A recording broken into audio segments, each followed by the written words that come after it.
அவுது பில்லாஹி மினஷ் ஷைத்தானிர் ரஜீம். பிஸ்மில்லாஹிர் ரஹ்மானிர் ரஹீம்.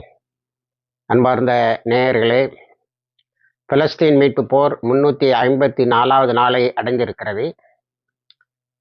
ஏறத்தாழ ஒரு வருடம் தாக்கு பிடித்து சண்டை போட்டு கொண்டிருக்கிறார்கள் போராளிகள்.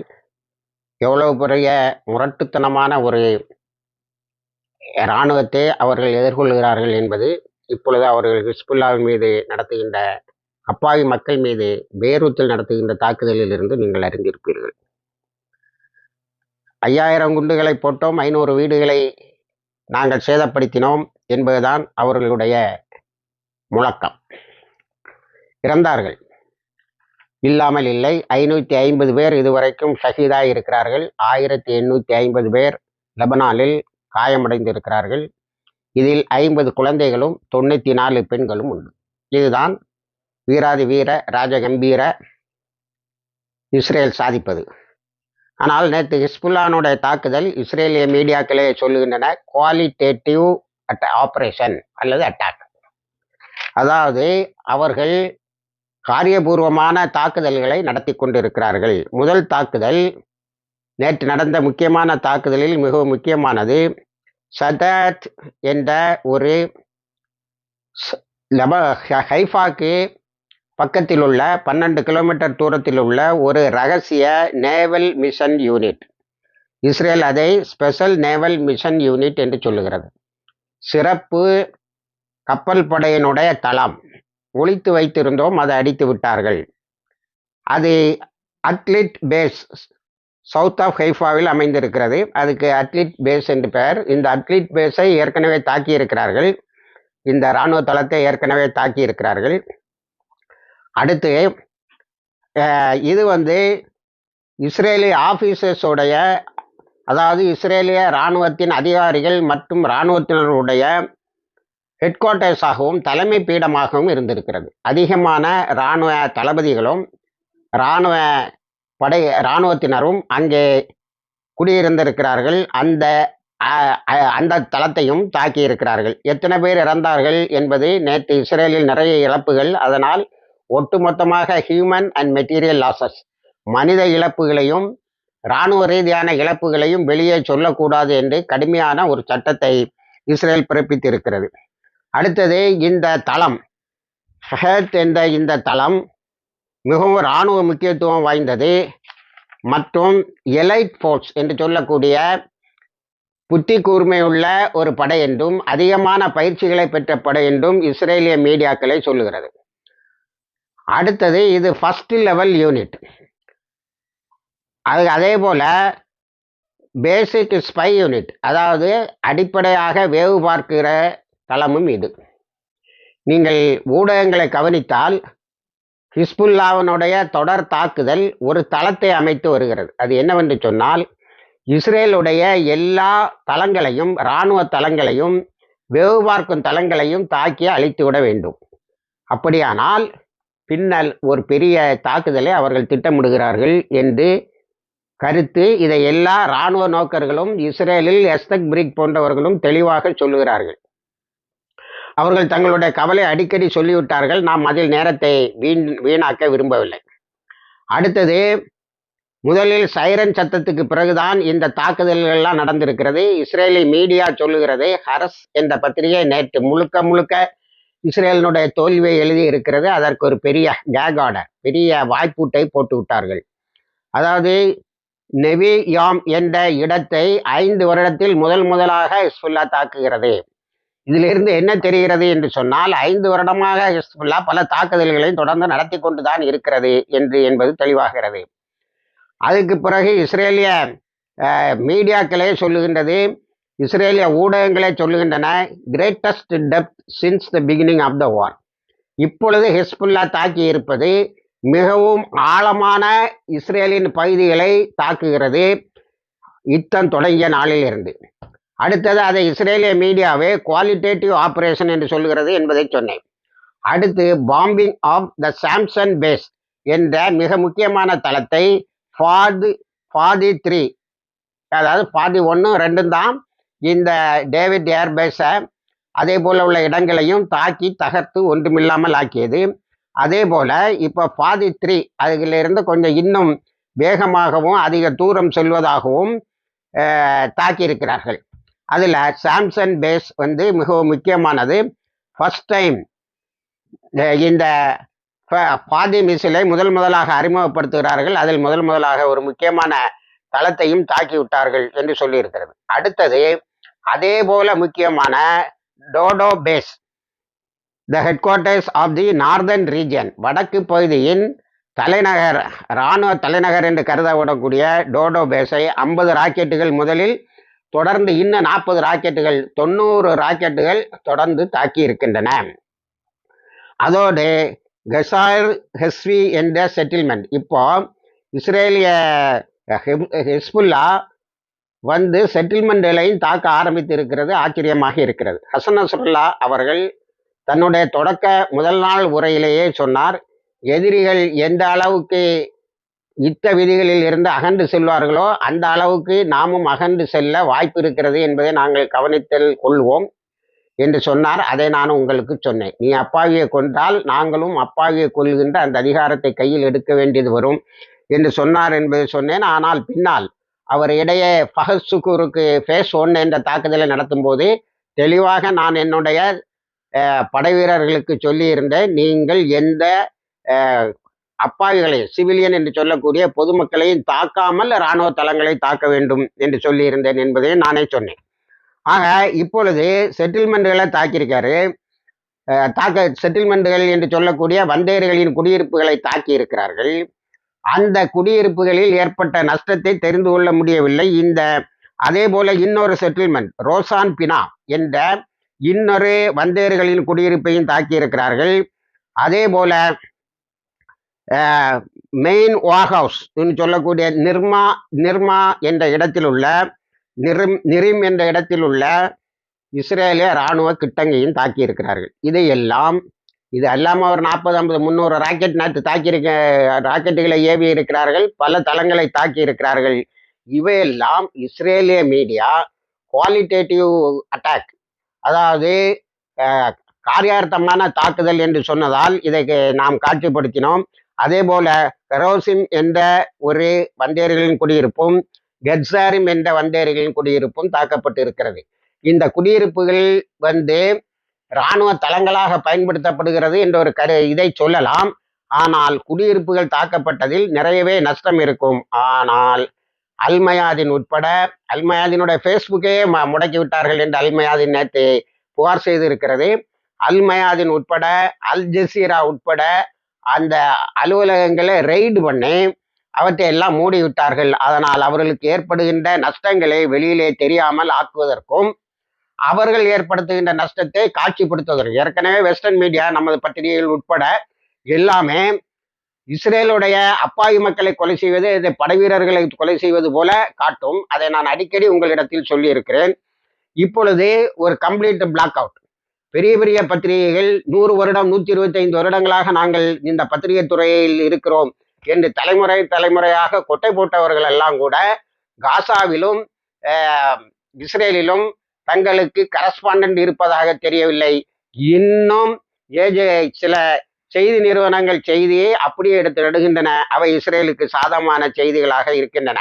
இது மக்கள் கருத்தை மாற்றுகிறது. ஆனால் இது ரொம்ப நாள் நீடிக்காது என்பதை வேறொரு செய்தி சொல்லுகிறது. இவர்கள் ஒரு 40,000 முஜாஹிஸ், இதுக்கு முன்னாடி 60,000 70,000 சொன்னாங்க. அதுக்கு சில சோர்சஸை அவர்களிடத்தில் விசாரித்த போது சொன்னார்கள், அந்த ஆதாரங்கள் அந்த செய்தி இடம்பெறவில்லை. ஆனால் நேற்று மான் நியூஸ் உட்பட இஸ்ரேலிய மீடியா ஹரஸ் உட்பட எல்லாம் ஒரு செய்தியை சொல்லுகிறது. 40,000 அரபு ஃபைட்டர்ஸ்ன்னு சொல்றாங்க. அரபு ஃபைட்டர்ஸ் இல்லை, அவங்க முஜாஹிதுகள். அந்த முஜாஹிதுகள் எப்படி சொல்லாட்சியை முதல்லையே மாத்துறானோ பாரு, அரப் ஃபைட்டர்ஸ் தான். இவர்கள் 3 நாடுகளை சார்ந்தவர்கள், சிரியா, ஈராக், யமன் என்ற 3 நாடுகளை சார்ந்தவர்கள். இவர்கள் எங்க போயிருக்காங்கன்னா சிரியாவின் கோலான் ஹைட்ஸ் பக்கத்தில் இருக்கிறார்கள்.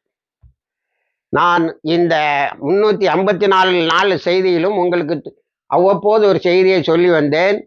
கோலான் ஹைட்ஸ் என்று இருந்தது, சிரியாவின் கோலான் ஹைட்ஸ் என்று அடையாளப்படுத்தப்பட வேண்டும். அது அடையாளப்படுத்தப்படவில்லை. வரலாறு முழுவதும் ஏதோ இஸ்ரேலுக்கு சொந்தமான இடம் என்று. ஒரு 57 ஆண்டுகளாகத்தான் இஸ்ரேலின் கையில் சிரியாவினுடைய கோலான் ஹைட்ஸ் இருக்கிறது.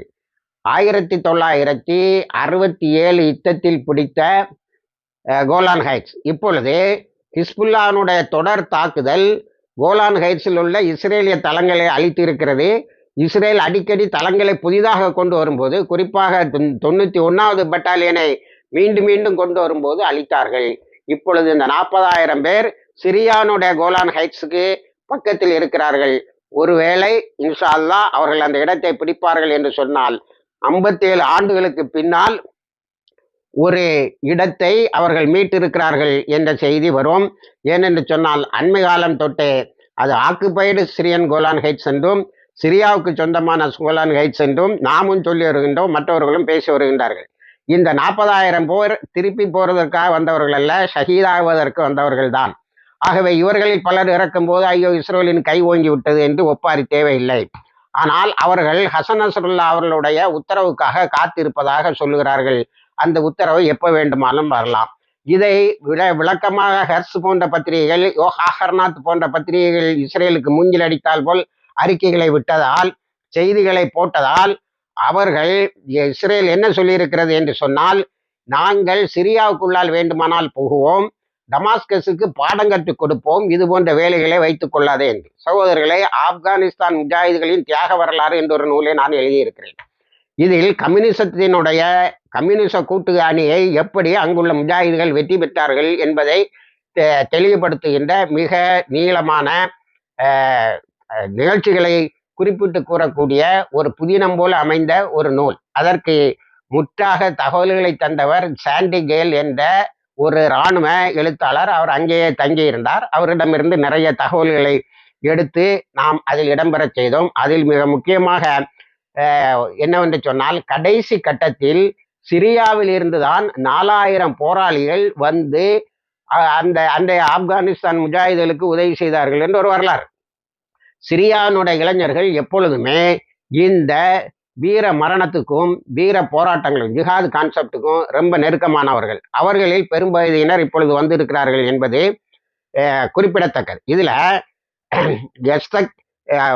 ஜானிக் ஹெபோவிச் என்பவர் கரஸ் பத்திரிகையில் ஒரு கட்டுரை எழுதும் போது இஸ்ரேலை குத்தி காட்டுற மாதிரி ஒரு கட்டுரை எழுதுகிறார். 2000-3000 ஹமாஸ் போராளிகள் ஒரு அக்டோபர் 7 நடத்தி காட்ட முடியும் என்று சொன்னார். அவ்வளவு நுழைவில்லமும் மிகுந்த இஸ்ரேலை முட்டாளாக்கி ஒரு பெரிய குடியிருப்பை அவர்கள் காலி செய்து 300க்கு மேற்பட்டவர்கள் அழைத்து செல்ல முடியும் என்று சொன்னால், இதை 2000-3000 ஹமாஸ் போராளிகள் சாதிக்க முடியும் என்று சொன்னால் 40,000 பேர் நிறையவே சாதிக்க முடியும் என்று சொல்லியிருக்கிறார். இது குத்தி காட்டிய உடனே தான் இஸ்ரேல் வந்து ஒரு மறுப்பு அறிக்கையை விட்டு இருக்கிறது, நாங்கள் சிரியாவுக்கு போவோம் என்று, சிரியாவை நாங்கள் ஆக்கிரமிப்போம் என்று. என்ன தெரிகிறது? அடுத்து சிரியாவும் இதில் இறங்கும், சிரியாவினுடைய கோலான் ஹைட்ஸு தலையெழுத்து முடிவு செய்யப்படும் என்பது வருகிறது. இப்பொழுது ஐக்கிய நாடுகள் சபையின் கூற்றுப்படி கோலான் ஹைட்ஸு சிரியாவுக்கு சொந்தமானது என்பதும் அது ஆக்குபைடு லேண்டில் வருகிறது என்பதும், ஒரு வருடத்தில் அதை நீங்கள் காலி செய்ய வேண்டும் என்றும் தீர்மானம் நிறைவேற்றியது. அது அந்த தீர்மானத்தில் என்னென்ன நடந்தது என்பதை நாம் அறிவோம். இந்து பத்திரிகை ஒரு எக்ஸ்பிளைனர் போட்டு இந்தியா அதில் வாக்களிக்கவில்லை, அதில் விலகி இருந்தது.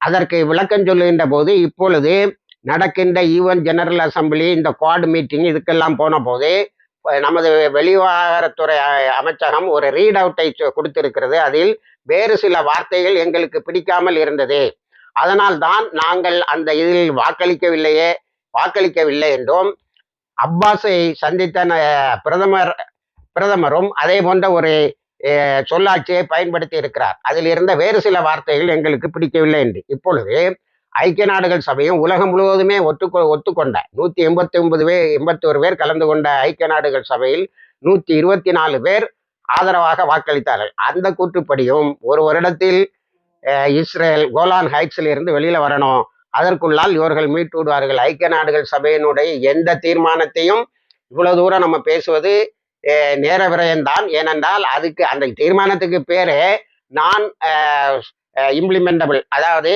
செயல்படுத்த முடியாத, நான் பைண்டிங், நான் இம்ப்ளிமெண்டபிள் இல்லை, நான் பைண்டிங் சொல்லுவாங்க. அந்த தீர்மானத்தை எதுக்கு எல்லாரும் உட்கார்ந்து கோடிக்கணக்கில் பணத்தை செலவழிச்சு போடுறாங்கன்னு தெரியல. இதுவரைக்கும் ஐக்கிய நாடுகளினுடைய தீர்மானம் எதுவும் செய்யணும்னா இன்டர்நேஷனல் இன்ஸ்டிடியூஷன்ஸ், இந்த உலகத்தை பாதுகாக்கும் என்று எதிர்பார்த்த எல்லா சர்வதேச நிறுவனங்களும் பெரிய அளவில் தோற்று போய் நிற்கிறது, ஐசிசி, ஐசிஜே உட்பட. அது நமக்கு தேவையில்லாத விவகாரம்தான். அடுத்து இந்த 40,000 பேர் ஒருவேளை அதை விடுவிப்பார்கள்.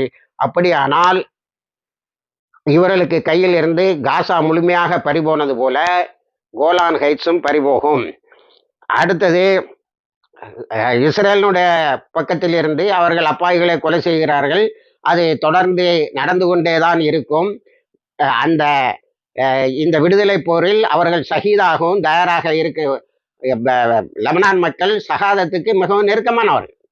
அவர்கள் 2001 இதை சந்தித்து கொண்டிருக்கிறார்கள். காரணம் என்னவென்று சொன்னால் 1982 தங்களுடைய பாலஸ்தீன சகோதர சகோதரிகள் தங்களுடைய சொந்த நாட்டின் தலைநகரில் படுகொலை செய்யப்பட்டதை கண்ணால் பார்த்தவர்கள். அதனால்தான் ஹிஸ்புல்லாவே தோன்றியது. இப்பொழுது ஹவுத்தீஸும் தங்களுடைய வேலைகளில் சிலவற்றை காட்ட தொடங்கி இருக்கிறார்கள்.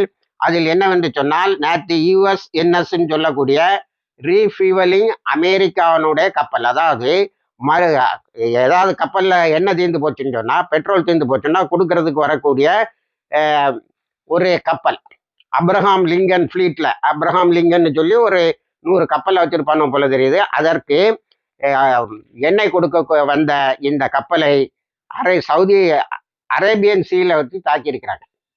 அது தாரும் நிலையில் அல்லது கடலில் மூழ்கும் நிலையில் இருக்கிறது. அதை USNX பிக் ஹார்ன் என்று சொல்லக்கூடிய கப்பலை விட்டு பக்கத்து இடத்துக்கு, பக்கத்து போர்ட்டுக்கு, பக்கத்து துறைமுகத்துக்கு அழைத்து செல்ல முயற்சி செய்கிறோம் என்று சொல்லி இருக்கிறார்கள். இந்த போரில் நான் அடிக்கடி குறிப்பிடுவது போல ஈராக் மிக நெருக்கமான உருப்படியான வேலைகளை செய்கிறது. நேற்று ஆக்குபைடு கோலான் ஹைட்ஸை தாக்கி இருக்கிறது. ரோமன் மிலிட்டரி பேஸ் என்பதை தாக்கி இருக்கிறது. ஜோர்டான் வேலியையும் தொடுத்து தாக்கி இருக்கிறது. அடுத்து வெஸ்ட் பேங்கில் இஸ்ரேலிய இராணுவம் தன்னுடைய எல்லா கெடுபிடிகளையும் கட்டவிழ்த்து விட்டு இருக்கிறது. ஆனால் நிபுலஸில் அடி வாங்கிட்டு ஓடிருக்காங்க. நிறைய இஸ்ரேலிய இராணுவத்தினர் அழிக்கப்பட்டு இருக்கிறார்கள். அடுத்து 716 பாலஸ்தீனர்கள் இதுவரைக்கும் வெஸ்ட் பேங்கில் மட்டும் கொலை செய்யப்பட்டு இருக்கிறார்கள். 5750 பேர் காயம்பட்டு இருக்கிறார்கள். 10,800 பேர் கைது செய்யப்பட்டு இருக்கிறார்கள். அங்கேயே காயம்பட்டவர்கள் 5750 என்று தெரிகிறது. அப்போ மொத்தத்தில் அப்பாவிகள், பெண்கள், குழந்தைகளை நிறைய அழித்திருக்கிறது. இப்படியெல்லாம் அழிச்சு நீ வாழ்ந்துட முடியாது. அடுத்தவன் இடத்த ஆக்கிரமிக்க வேண்டியது ரவுடித்தனங்களும் அமெரிக்காவினுடைய ஆயுதங்களையும் கொண்டு சுற்று வட்டாரத்தில் இருக்கக்கூடியவங்களெல்லாம் தாக்கி நான் வாழ்ந்து விடுவேன் என்பது ஒரு அறத்தின் அடிப்படையில் கூட நிலைக்கக்கூடாத விஷயம். அது நிலைக்காது. அதனுடைய அறுதி நாட்கள் நெருங்கி கொண்டு இருக்கிறது. இணைந்திருங்கள். எல்லா தகவலையும் கொண்டு வந்து சேர்க்கிறோம். வாஹிர் தவானா அல்ஹம்துலில்லாஹி ரப்பில் ஆலமீன்.